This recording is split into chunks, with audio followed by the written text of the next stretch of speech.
Very good morning students. कैसे हैं आप सब?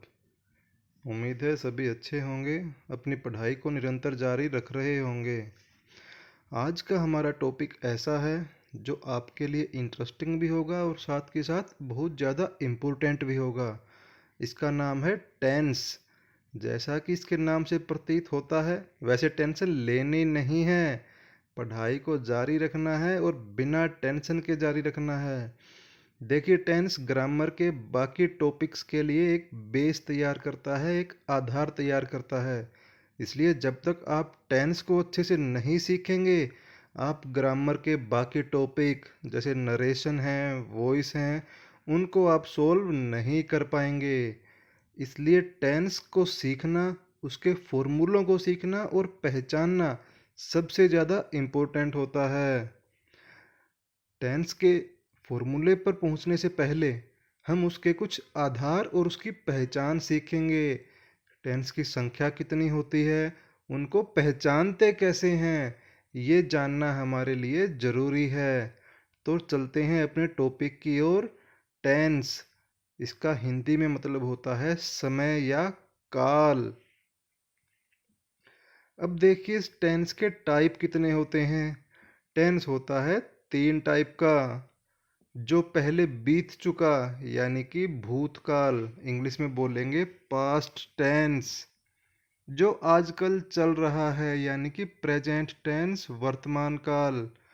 और जो आने वाले समय में होगा, भविष्य काल यानी कि फ्यूचर टेंस। तो तीनों के नाम आपको याद होने चाहिए, प्रेजेंट, पास्ट और फ्यूचर टेंस। अब देखिए, इन तीनों टेंस के अलग अलग प्रकार होते हैं, लेकिन वो बहुत ज़्यादा मिलते जुलते होते हैं। अब देखिए, इस स्लाइड में मैंने लिखा है सब टाइप ऑफ ए टेंस। एक टेंस के 4 प्रकार होते हैं। अब आप सोच रहे होंगे कि मैंने इनके आगे ये डैश क्यों लगा रखे हैं। ये मैंने सोचा है कि आपको थोड़ी सुविधा दी जाए। आपको याद करने हैं ये 4 नाम, और फिर मैं आपको बताऊंगा कि आप 4 से 12 नाम कैसे बना सकते हैं। कितने से? 4 से 12 नाम। तो चलिए, पहला नाम क्या है? Indefinite tense. दूसरा है कॉन्टिन्यूअस टेंस। तीसरा है परफेक्ट टेंस। और चौथा है परफेक्ट कॉन्टिन्यूअस टेंस। आपको याद करने हैं ये सिर्फ 4 नाम। और आगे जो मैंने fill in the blank type करके दे रखा है इनके आगे, उनमें फिर आपको क्या भरना है वो मैं आपको दिखाता हूँ। चलिए अगली स्लाइड में देखते हैं क्या भरेंगे। ये देखिए, मैंने पहले फिल इन द ब्लैंक में भर दिया प्रेजेंट प्रेजेंट प्रेजेंट प्रेजेंट। तो ये मेरे प्रेजेंट टेंस के 4 भाग बन गए। पहले का नाम है प्रेजेंट इंडेफिनिट टेंस। दूसरे का नाम है प्रेजेंट कॉन्टिन्यूअस टेंस। तीसरे का नाम है प्रेजेंट परफेक्ट टेंस। और चौथे का प्रेजेंट परफेक्ट कॉन्टिन्यूअस टेंस। आपने याद कितने किए थे फिल इन द ब्लैंक वाले? 4। अभी पहले स्लाइड में आपने क्या किया, उन चारों फिल इन द ब्लैंक में आपने सिर्फ प्रेजेंट वर्ड भर दिया। तो आपके 4 प्रेजेंट टेंस के भाग बन गए। चलते हैं अगली स्लाइड पे। ये देखिए, फिर कुछ मिलती जुलती सी स्लाइड आ गई ना।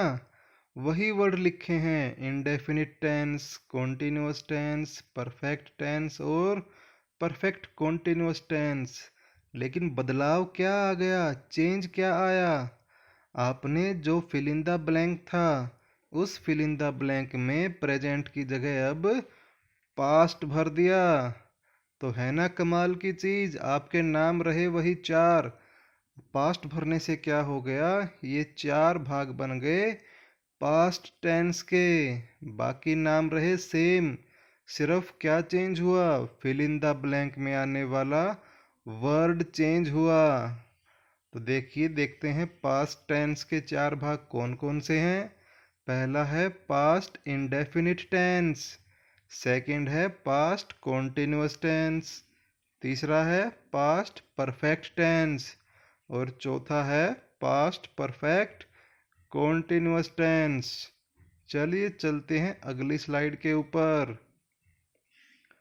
सब टाइप ऑफ फ्यूचर टेंस। फिर से देखिए नीचे जो चार नाम है बहुत ज़्यादा मिलते जुलते हैं। सिर्फ फिर क्या एक और बदलाव आया कि हमने फिल इन द ब्लैंक वाला वर्ड चेंज कर दिया।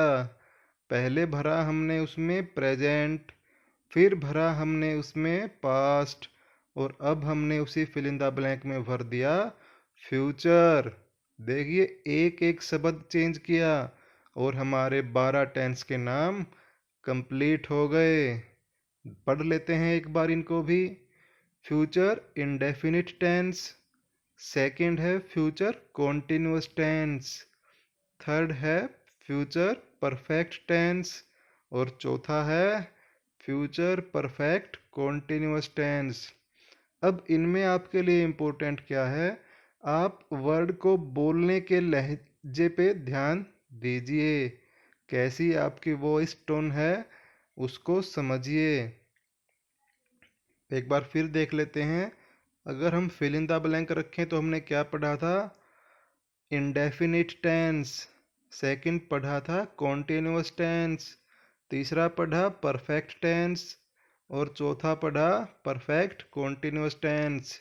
और फिर क्या किया, उन फिल इन द ब्लैंक में हमने पहले प्रेजेंट भर दिया, फिर चारों में पास्ट भर दिया और लास्ट में क्या किया, चारों फिल इन द ब्लैंक में फ्यूचर भर दिया। तो चार याद करने से हमें 12 टेंस के नाम याद हो गए। था ना इंटरेस्टिंग सा तरीका, 4 से 12 नाम याद करना। चलिए अब चलते हैं इनकी पहचान के ऊपर। तो इसमें हमने लिखा है कि हम तीनों इंडेफिनिट टेंस यानी कि present indefinite tense, past indefinite tense और फ्यूचर इंडेफिनिट टेंस को कैसे पहचानेंगे हिंदी में।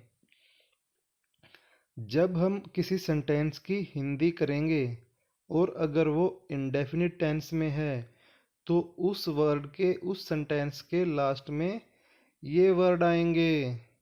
देखिए पहला क्या है, प्रेजेंट इंडेफिनिट टेंस। तो इसके लास्ट की क्या पहचान है, इसके लास्ट में ये वर्ड आते हैं, ता है, ती है, ता हूँ, ते हैं। देखिए मैं आपको हिंदी में एग्जाम्पल दे के बताता हूँ। वे खेलते हैं, मैं खेलता हूँ, सोनल खेलती है, राम खेलता है। तो आए ना लास्ट में ता है, ती है, ता हूँ, ते हैं।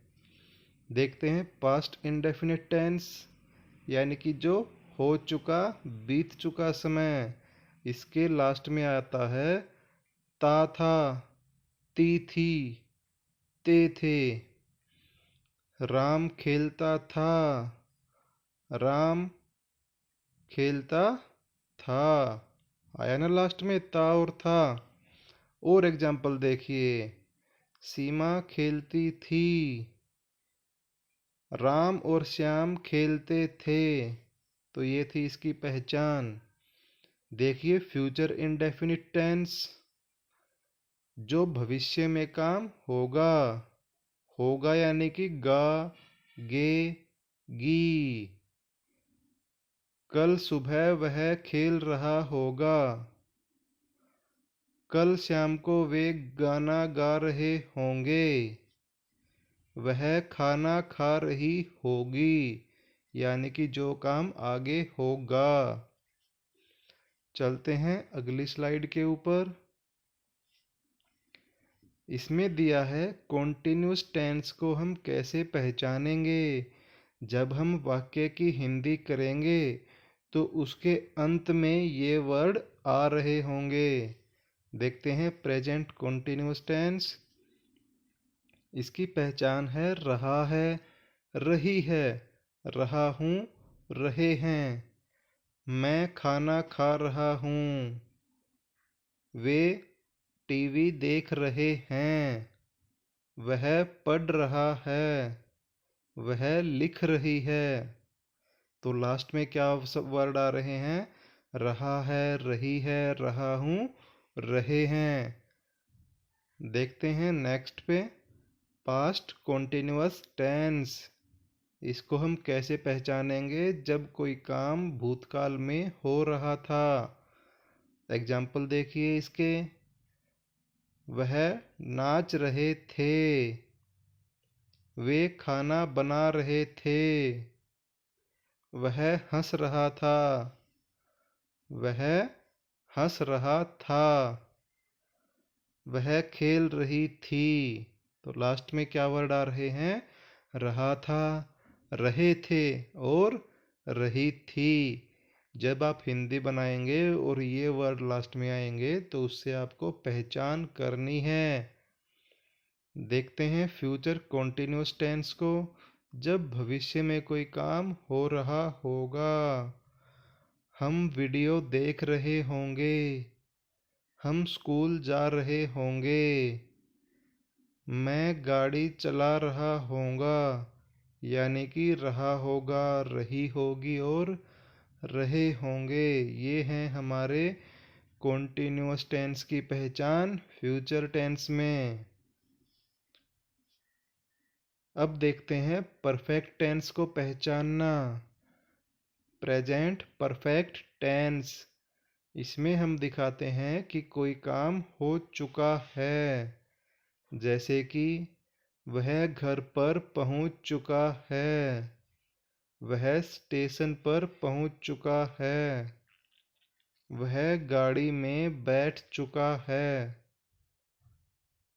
वे ड्राइविंग करना सीख चुके हैं, मैं खाना खा चुका हूँ। तो आया ना लास्ट में, चुका है, चुके हैं, चुकी हैं और चुका हूँ। चलते हैं अगले टेंस पे, जो है पास्ट परफेक्ट टेंस। इसकी पहचान है चुका था, चुके थे और चुकी थी। वह खेत में जा चुका था, वे फसल काट चुके थे, बारिश हो चुकी थी। तो आया ना लास्ट में, चुका था, चुके थे और चुकी थी। अब चलते हैं फ्यूचर परफेक्ट टेंस पर। कोई काम भविष्य में कंप्लीट हो चुका होगा।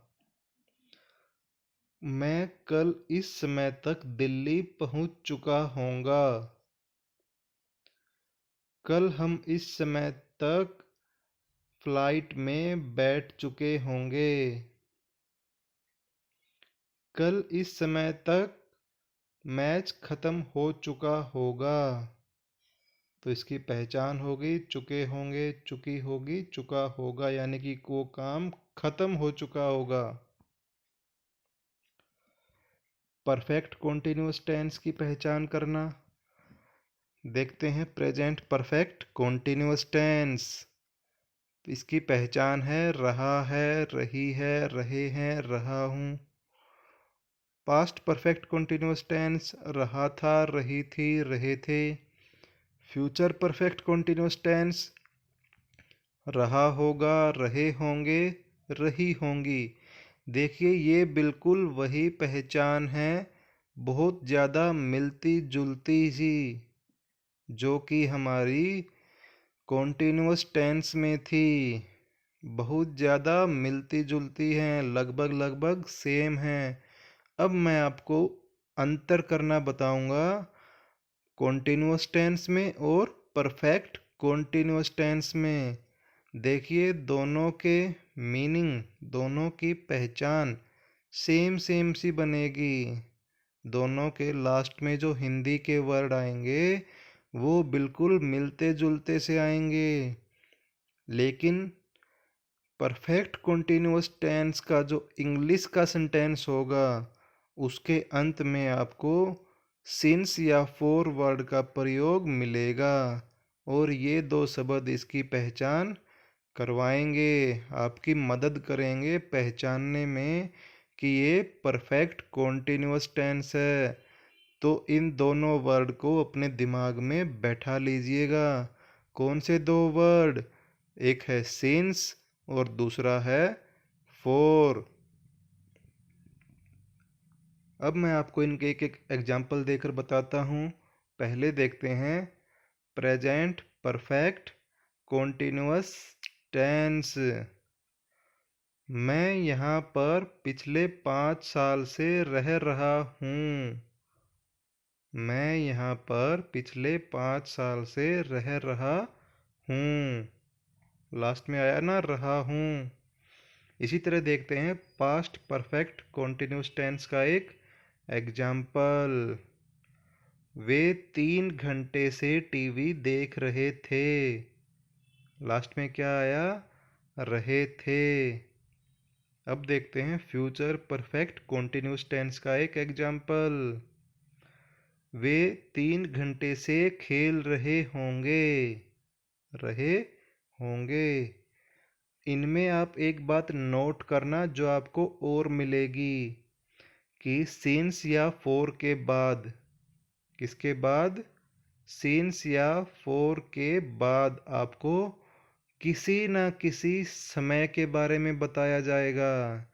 चाहे वो घंटे में बताए, चाहे मिनट में बताए, चाहे साल या दिन में बताए।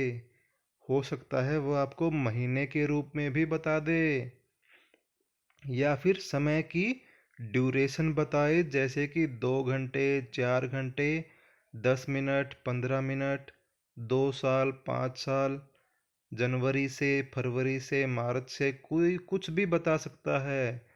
या फिर आपको ये बता दे कि सोमवार से मंगलवार से, है ना, कुछ भी बता दे, लेकिन कहीं ना कहीं घुमा फिरा के सिंस या फॉर के बाद में आपको समय का जिक्र जरूर मिलेगा।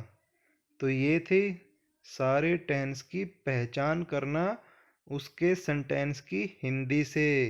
किससे? सेंटेंस की हिंदी से।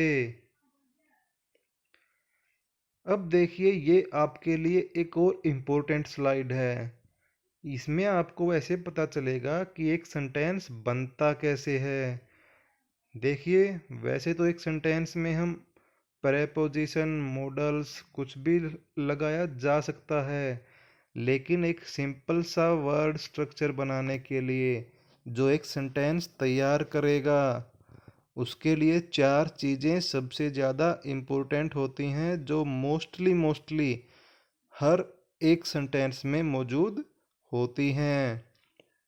तो सबसे पहले हम लिखते हैं सब्जेक्ट। एक सेंटेंस में सब्जेक्ट का होना कंपलसरी है। उसके बाद हम उसमें जोड़ते हैं हेल्पिंग वर्ब। हेल्पिंग वर्ब होते हैं इज, एम, आर, वाज, वर, है ना। ये होते हैं हमारे हेल्पिंग वर्ब। अब चलते हैं नेक्स्ट स्टेज पे, जो एक सेंटेंस में आती है, वो है मेन वर्ब। मेन वर्ब क्या होती है?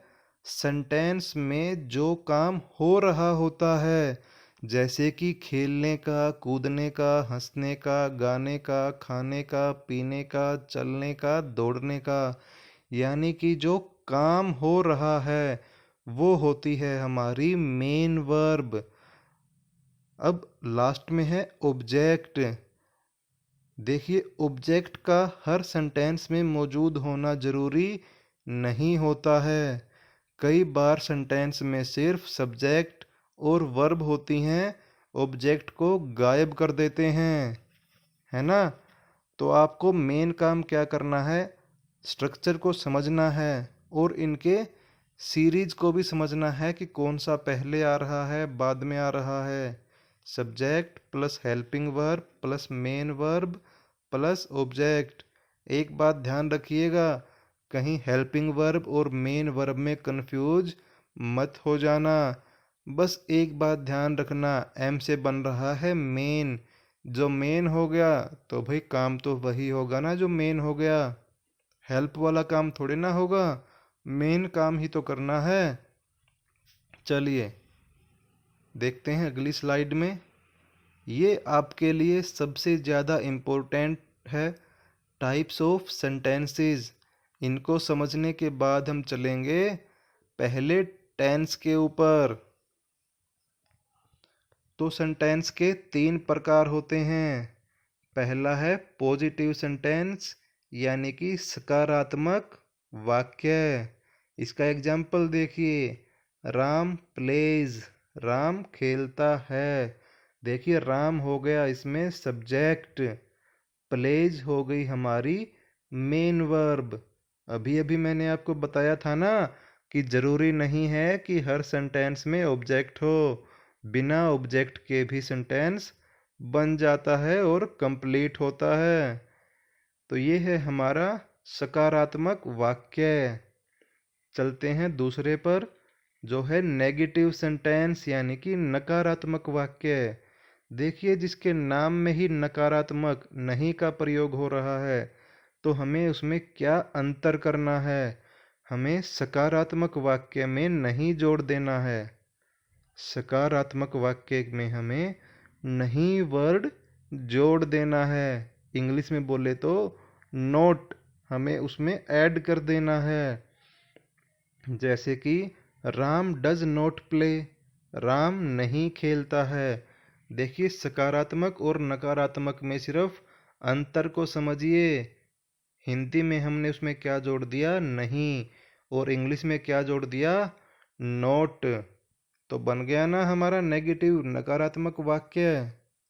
चलिए देखते हैं इंटेरोगेटिव सेंटेंस या प्रश्नवाचक वाक्य, जिसमें कोई पर्सन पूछा जाता है, वही बन जाएगा हमारा प्रश्नवाचक, जिसको हम इंटेरोगेटिव या क्वेश्चन वर्ड वाला सेंटेंस भी बोल सकते हैं। जैसे कि डज राम प्ले, क्या राम खेलता है। देखिए सेंटेंस में वर्ड का खेल समझिए, कौन सा वर्ड कहाँ यूज हो रहा है। इसमें हमने हेल्पिंग वर्ब को हम पहले ले आए, सब्जेक्ट को बाद में ले गए, यानी कि उन दोनों के स्थान को हमने आपस में बदल दिया। वैसे तो हम हर सेंटेंस में पहले सब्जेक्ट लिखते थे, लेकिन इंटेरोगेटिव में हमने पहले हेल्पिंग वर्ब लिखी और उसके बाद में सब्जेक्ट लिखा। तो ये थी आज की हमारी वीडियो। मुझे उम्मीद है कि आपने टेंस को समझने के लिए जो बेसिक चीज़ें हैं उसकी पहचान है, उनके नाम हैं, और उसके बाद में सेंटेंस की स्ट्रक्चर और टाइप को समझ लिया होगा। ये टेंस पढ़ने से पहले इम्पोर्टेंट हैं। पहले आप इनको जब समझ पाएंगे तभी आपको टेंस समझ में आएंगे। तो इसके नेक्स्ट वीडियो में हम बनाएंगे प्रेजेंट टेंस, उसके फॉर्मूले, उसकी पहचान और उसका प्रयोग कैसे करना है। और फिर मैं आपसे पूछूंगा कुछ प्रश्न जिनका उत्तर आपको देना है। तो पढ़ते रहिए, सीखते रहिए, और अभी तक अगर आपने चैनल को सब्सक्राइब नहीं किया है तो चैनल को सब्सक्राइब कीजिए, ताकि आने वाली वीडियो जो किस चीज़ की है, प्रेजेंट टेंस के बारे में, उसका नोटिफिकेशन आपको मिल जाए। Thank you.